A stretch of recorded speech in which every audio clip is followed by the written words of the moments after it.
Pernah dengar? Alaikum bisawadil azam. Siapa menurut Anda sekalian sawadul azam di dunia ini? Ada pemikiran-pemikiran baru yang aneh. Sebetulnya itu hanya sekelompok kecil, tapi suaranya kencang. Alaikum bisawadil azam. Ikut sawadil azam kalau ingin selamat dunia akhirat. Allah memberi pelajaran yang luar biasa dahsyatnya dengan pandemi ini.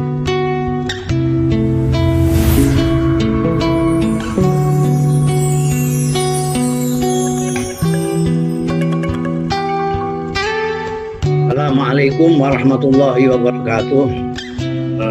Alhamdulillah nahmaduhu wa nasta'inuhu wa nu'minu bihi wa natawakkalu alaihi wa nastaghfiruhu wa natubu ilaihi wa na'udzu billahi min syururi anfusina wa min sayyiati a'malina may yahdihillahu fala mudilla lahu wa may yudlil fala hadiya lahu wa asyhadu an la ilaha illallah wahdahu la syarika lahu wa asyhadu anna Muhammadan abduhu wa rasuluh. Allahumma fasalli wa sallim wa barik ala sayyidina maulana Muhammadin wa ala alihi wa sahbihi wa man tabi'ahu amma ba'd. Yang terhormat dan yang saya hormati Bapak Adriansyah dan segenap wakil dari KBRI Yordan yang hadir, yang saya hormati, yang saya cintai, saudara saya Dr. Hilmi Faisal Zaini, Sekretaris Jenderal PBNU, para pimpinan pengurus cabang istimewa Yordan, Suryatan, Watan Fidyatan, para mahasiswa yang ikut dalam webinar ini, hadirin sekalian yang saya hormati. Pertama-tama saya harus memanjatkan puji syukur kehadirat Allah Subhanahu wa Ta'ala bahwa malam hari ini saya ditakdirkan bisa ikut serta dalam acara prakonferensi pengurus cabang istimewa Nahdlatul Ulama di Yordan. Mudah-mudahan mendapat ridho dari Allah Ta'ala, bermanfaat di dini wa dunia wal akhirah. Cuma temanya yang agak menurut saya itu enggak pas ya. NU saya itu kalau setiap ada undangan temanya kebangsaan, nasionalisme, itu saya ingin ketawa. Wong NU kok diajak bicara soal kebangsaan itu bagaimana? Mungkin Anda sekalian ini, terutama anak-anak ini ya dari PCNU, ini belum pernah baca bukunya seorang wartawan namanya Said Asad Shihab. Itu pada waktu zaman revolusi mengcover perjuangan bangsa Indonesia dan menulis banyak sekali tentang Indonesia. Salah satu buku yang saya temukan dalam bahasa Arab terbitan Kuwait itu judulnya Al-Allamah Muhammad Hashim Asy'ari Wadi'u Labinati Istiqlali Indonesia. Itu sudah saya terjemahkan beberapa tahun yang lalu. Karena menarik sekali. Buku itu judulnya saja sudah menarik sekali. Al-Allamah Muhammad Hashim Asy'ari Wadi'u Labinati Istiqlali Indonesia. Maha Kiai Muhammad Hashim Asy'ari, peletak batu pertama kemerdekaan Indonesia. Suatu ketika saya ini juga pelukis meskipun dipanggil Kiai. Pernah jadi Rois Am, bukan hanya Rois saja. Saya pernah jadi Rois Am. Saya tahu PCNL, yang tak tahu itu saudara Gufron itu. Bukan hanya Rois Am pernah. Tapi saya juga pelukis. Pernah saya melihat pameran lukisan. Lukisan itu macam-macam, ada kuda, pemandangan segala macam, ada cewek. Di tengah-tengah banyak lukisan yang indah-indah itu ada lukisan yang sangat indah, besar sekali. Itu sosoknya Hadratus Syekh Hasyim Asy'ari. Di bawahnya cucunya Kiai Haji Abdurrahman Wahid. Itu naturalis dan indah sekali. Saya tanyakan kepada panitia ini siapa yang melukis ini. Saya lalu dibawakan pelukisnya datang ini. Nun sewu, pelukisnya itu seorang etnis Tionghoa. Yang menurut saya ya agak singkek karena meripatnya sudah hampir tidak kelihatan itu. Saya tanya, sampean kok ngelukis ini nih, kenapa sampean ngelukis ini? Dia jawabnya mengagetkan saya. Ini kalau tidak ada orang ini, tidak ada Indonesia. Tidak ada orang ini, tidak ada Indonesia. Kok bisa begitu? Ya ini yang mendirikan NU. Dengan dia tahu. Dan dia malah ngajak saya mau, mari kalau bersama-sama saya bersiap untuk menelusuri sejarah kemerdekaan kita dari awal. Nanti kan kita lagi-lagi akan ketemu kepada kiai-kiai pesantren yang mendirikan Nahdlatul Ulama itu. Karena itu ketika saya berpidato, ketika menerima anugerah Iyab Tanhim, saya mengatakan saya itu tidak, saya dibilang saya ini nasionalisme segala macam lah. Saya bilang saya itu nggak ngerti nasionalisme. Mungkin kalau Gus Dur ngerti nasionalisme itu, karena beliau itu intelektual, dia sekolah formal sampai tinggi. Lah saya ini orang pondok pesantren, tidak pernah sekolah formal. Tidak seperti Dr. Helmi.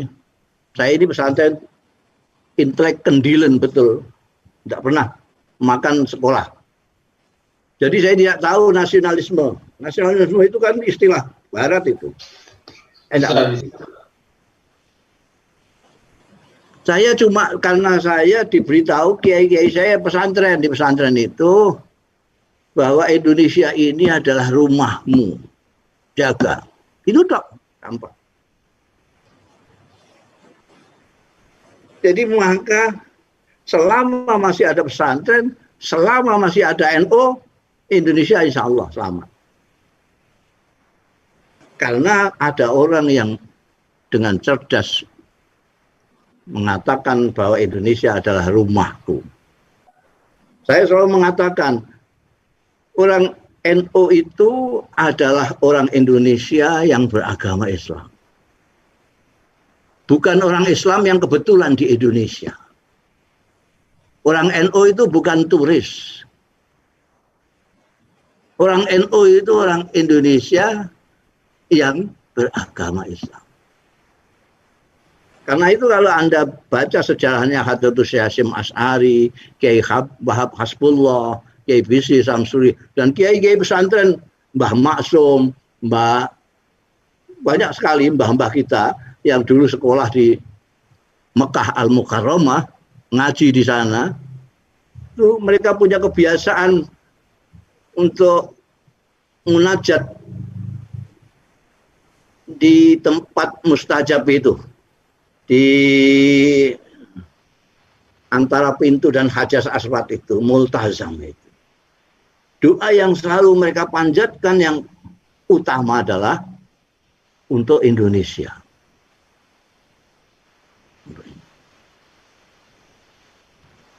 Jadi kesadaran bahwa Indonesia itu adalah rumah kita itulah yang menyebabkan Nahdlatul Ulama itu sangat-sangat dibutuhkan di Indonesia. Bukan hanya sebagai penduduk nasionalis segala macam yang berpikiran nasionalisme, tidak. Itu mendarah daging. Jadi berpikirnya orang NU itu selalu berpikirnya di rumahnya, memikirkan Islam di rumahnya. Karena itu tidak ada seperti NU ini, dia bisa bergaul dengan siapa saja di Indonesia ini.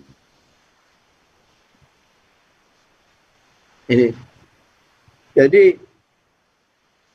Anda nanti kalau belum punya bukunya itu tentang apa namanya Hadratus Syekh Hasyim Asy'ari itu, Wadi'ul Labinati Indonesia, Anda bisa kasih alamat, nanti saya kirim.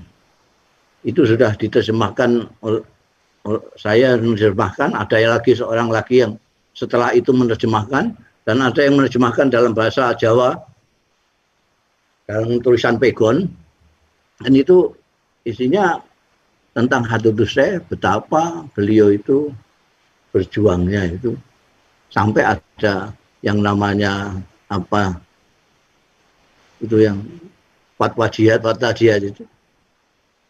itu 10 November itu siapa yang gugur banyak di sana? Santri-santri.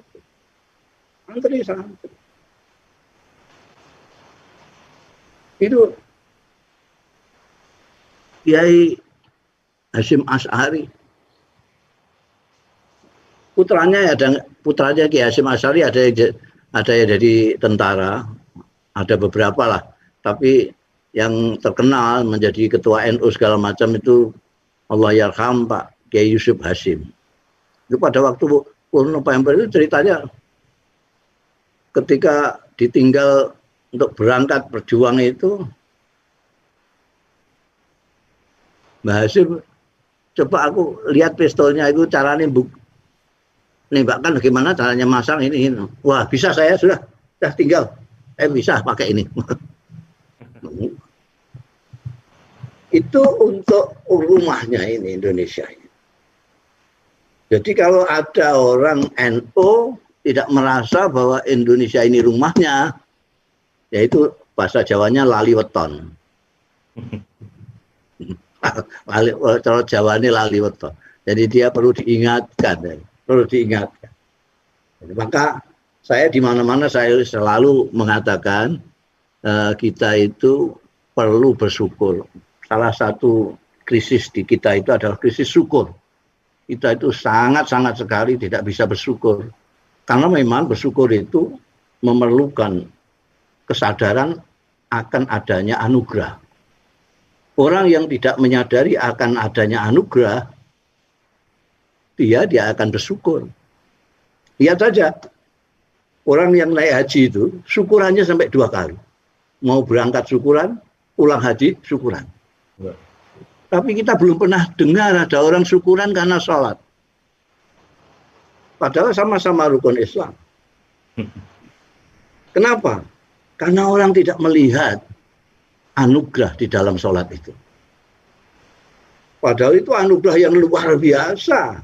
Karena sholat adalah mi'rajul mu'minin. Dan tidak ada anugerah yang melebihi mi'raj itu. Bersua dengan Tuhan yang Maha Esa. Tapi karena kita tidak menyadari, kita tidak bersyukur. Dan banyak lagi hal-hal yang tidak kita syukuri karena kita tidak menyadari tentang anugerah yang ada di situ. Saya akan tunjukkan yang paling besar,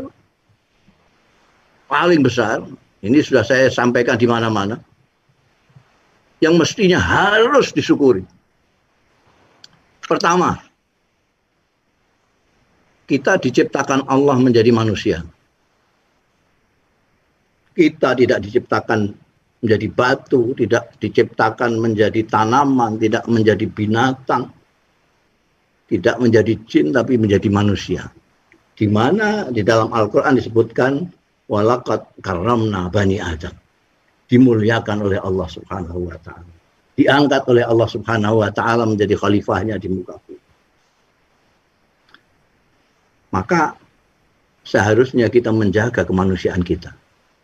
Ketika kita tidak menjaga kemanusiaan kita dengan sebenarnya, Allah memberi pelajaran yang luar biasa dahsyatnya dengan pandemi ini. Pandemi ini adalah wabah kemanusiaan.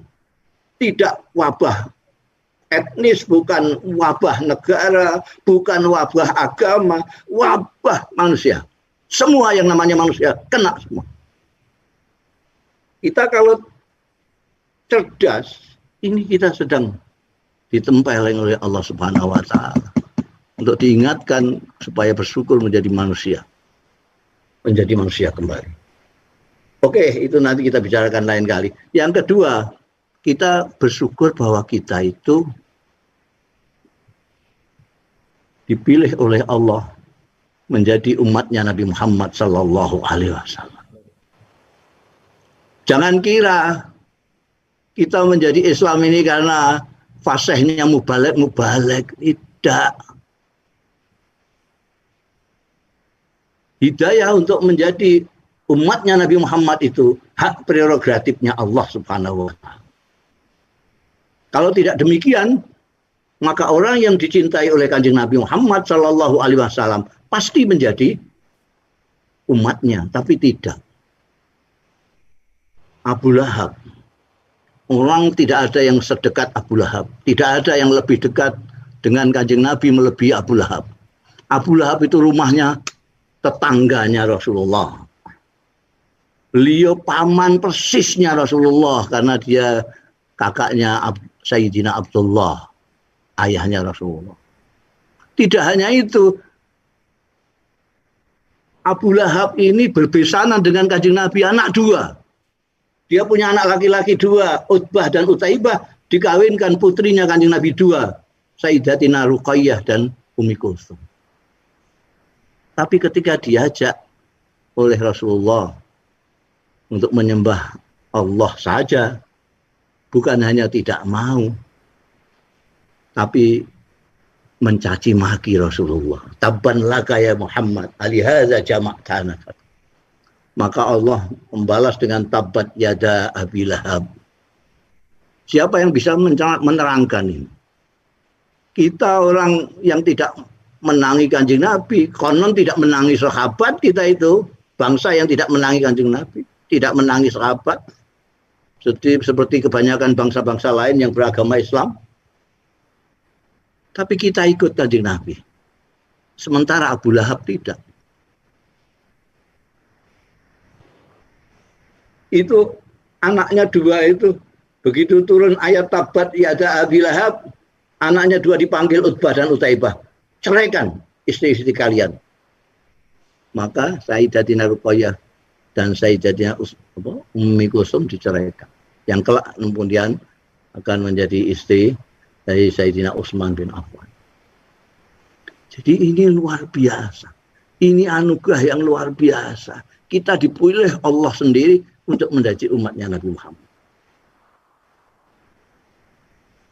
Cepat-cepatan saja. Yang ketiga, kita bukan hanya Islam. Kita mendapatkan anugerah menjadi Sawadul Azam. Pernah dengar? Alaikum bisawadil azam. Siapa menurut Anda sekalian Sawadul Azam di dunia ini? Saya yakin yaitu NU. NU. Berapa penduduk Yordan? Taruh penduduk Yordan Islam semua. Berapa penduduknya? Berapa Pak Ardiansyah? Saudi berapa?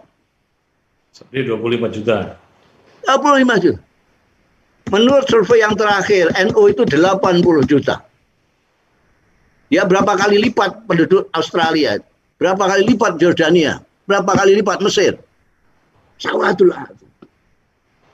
Alaikum bisawadil azam. Ikut Sawadil Azam kalau ingin selamat dunia akhirat. Jadi alhamdulillah, entah bagaimana tiba-tiba kita ada saja di lingkungan Nahdlatul Ulama. Ada yang di Inggris, saya di Amerika. Ini nanti Pak Sekjen bisa cerita bagaimana PCNU ada di mana-mana. Bahkan ada anggotanya. Ketika dulu saya di Madrid, di Spanyol, di sana ada anggotanya itu yang orang sana. Jadi bukan orang Indonesia. Ini luar biasa. Makanya saya di mana-mana kalau bicara termasuk kepada orang-orang yang Islamofobi segala macam itu kan dia harus kenal sama NU supaya dia jadi fobi kamu. Karena orang NU itu orang yang menyadari bahwa ikut Kanjeng Nabi itu adalah anugerah. Bahwa menjadi manusia itu adalah anugerah. Cepat-cepatan saja, ini sudah, ini model wah benar nggak dibatasi berapa jam, berapa menit gitu ya. Jadi, ya, terus cepat-cepatan saja. Kemudian yang satu lagi yang kita tidak mensyukurinya, padahal itu besar sekali anugerah itu. Yaitu kita dipilih Allah untuk menjadi warga negara Indonesia. Anda di Yordan, rasakan. Saya di Yordan sudah pernah 2 kali atau 3 kali.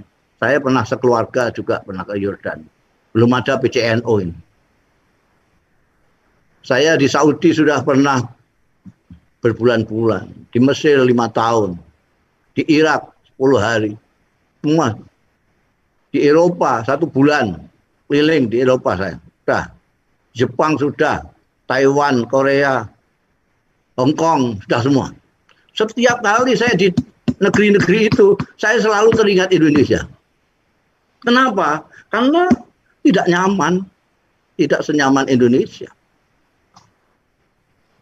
Indonesia tidak ada musim panas yang sampai begitu menyengat. Saya mengalami 50 derajat di Mesir. Saya mengalami 0, 10 di bawah 0 di Jerman. Gila. Di Indonesia tidak ada. Karena itu, salah satu Grand Syekh Azhar yang ternama, yang sangat terkenal, alimnya juga, yaitu Syekh Shaltut, ketika di Indonesia, orang Mesir itu kan lebay. Orang Mesir itu lebay. Jadi mubalaghahnya itu luar biasa. Jadi begitu beliau itu datang di Indonesia, melihat Indonesia, kemudian diajak di Kebun Raya Bogor. Ini qit'atun minal jannah. Dia bilang ini adalah potongan dari surga. Baru beliau melihat alamnya saja, belum melihat manusianya yang bermacam-macam etnis, tapi bisa bergaul dengan baik. Kayak Taman Sari yang berwarna-warni, tapi menyebabkan mata nyaman memandangnya. Kita mempunyai banyak etnis. Luar biasa. Anda di Jawa saja banyak sekali. Belum di Sumatera, di Kalimantan, Sulawesi, di mana-mana. Dengan bahasanya yang luar biasa. Di Jawa sama-sama Jawanya itu ada bahasa koek. Ada bahasa yang setengah Sunda, ada yang bahasa halus, ada yang bahasa setengah kasar, ada bahasa yang kasar. Ada bahasa pesisiran, ada bahasa Jawa pedalaman. Tapi mereka bisa komunikasi satu sama lain. Anda kalau pas haji itu ketemu mereka bisa berkomunikasi dari mana? Ada yang dari pelosok Sulawesi, ketemu sama yang pelosok Sunda, bisa berkomunikasi dengan satu bahasa. Anda bandingkan misalnya dengan tetangga kita di Filipina itu. Dulu ada bahasa Tagalog, belum laku sampai sekarang. Mereka masih bicara dengan bahasanya, daerahnya masing-masing. Itu tentang bahasanya, tentang kesuburannya. Di Indonesia ini kalau ada orang kelaparan terlalu, karena akar saja bisa dibikin getuk di Indonesia. Akar itu bisa dibikin getuk. Yang namanya ubi itu akar itu. Lautan sekian banyaknya. Anda mengambil apa saja di laut itu tanpa bayar. Ini tidak kita syukur. Nah, mensyukuri sebagai manusia dengan cara menjaga kemanusiaan, mensyukuri keislaman dengan menjaga keislaman kita, mensyukuri NO-an kita, menjaga ke-NO-an kita, mensyukuri keindonesiaan, menjaga keindonesiaan kita. Saya kira itu yang menurut saya betul, mensyukuri itu begitu itu. Bukan seperti kata pembawa acara lalu mari kita lahirkan syukur kita dengan bersama-sama membaca Alhamdulillahirabbil alamin. Tidak begitu. Tapi seperti yang saya sampaikan tadi. Jadi mudah-mudahan ini bermanfaat untuk terutama untuk adik-adik yang mau konferensi ini. Ya. Jadi Anda itu orang Indonesia yang beragama Islam. Orang kaget-kaget ketika kita bahasakan dengan Islam Nusantara, kaget. Padahal itu sebetulnya tidak ngagetkan sama sekali. Kita itu orang Nusantara. Kita orang Indonesia aja. Islam kita ya Islam Indonesia. Seperti halnya orang Arab. Islamnya ya Islam Arab. Ala Arab. Nah, jadi sekarang tantangannya, kenapa kita NU itu ikut-ikut bahas soal nasionalisme segala macam itu kan gara-gara ada pemikiran-pemikiran baru yang aneh. Sebetulnya itu hanya sekelompok kecil tapi suaranya kenceng. Nah, NU itu besar tapi suaranya kecil. Karena memang dari dulu NU itu tidak suka teriak-teriak. Sekian lamanya di dalam sejarah NU tidak dicantumkan di dalam sejarah Indonesia. Padahal Indonesia ada karena NU. Ya tidak ada yang ngomong NU. Orang NU. Kenapa? Karena kiai-kiai kita dulu itu justru tidak mau menyebut-nyebut jasa itu. Nanti ganjarannya hilang. Tapi kalau saya tidak kiai. Saya tidak takut ganjaran saya hilang. Ini kenyataan bahwa NU ada di depan sendiri ketika kita memperjuangkan kemerdekaan dan perjuangan apapun. Sampai saya mengatakan kepada Gus Dur pada waktu mati, Gus Dur sama saya itu pernah jadi gelandangan dua-duanya, belum jadi apa-apa. Saya tiduran bersama Gus Dur itu di rumah kos-kosan beliau. Beliau dulu pindah-pindah kos gitu. Kalau saya ke Jakarta, ke kosnya beliau. Suatu ketika tiduran gitu, saya bilang, maksud saya mau ngajak diskusi, dia kan orang cerdas sekali. Jadi. Mau saya ajak bicara serius gitu. Saya bilang, Gus, kita ini orang NU ini kok kayak satpam. Maksudnya gimana? Ya kalau ada perlu-perlu kita itu di depan. Nanti kalau normal kita terus mojok, ngerokok di pojokan. Ada gawe lagi, kerahkan lagi, kita maju lagi. Tidak ada apa-apa, ngokok-ngokok lagi pojokan. Ya kayak satpam kita itu. Saya bilang gitu itu untuk memancing diskusi. Tapi Gus Dur ya Gus Dur lah. Jadi jawabannya mematikan diskusi malah. Dia bilang, duh Gus, apa kurang mulia menjadi satpamnya Indonesia? Itu jawab beliau. Ini betul-betul cucunya Khadratus Syekh Hasyim Asy'ari betul. Saya kira itu nanti biar Mas Hilmi Faisal lah yang nanti yang bicara banyak. Saya ini masih ada acara sesudah ini. Oke, jadi saya mohon pamit dulu. Oke, terima kasih dan semuanya. Assalamualaikum warahmatullahi wabarakatuh. Waalaikumsalam warahmatullahi wabarakatuh.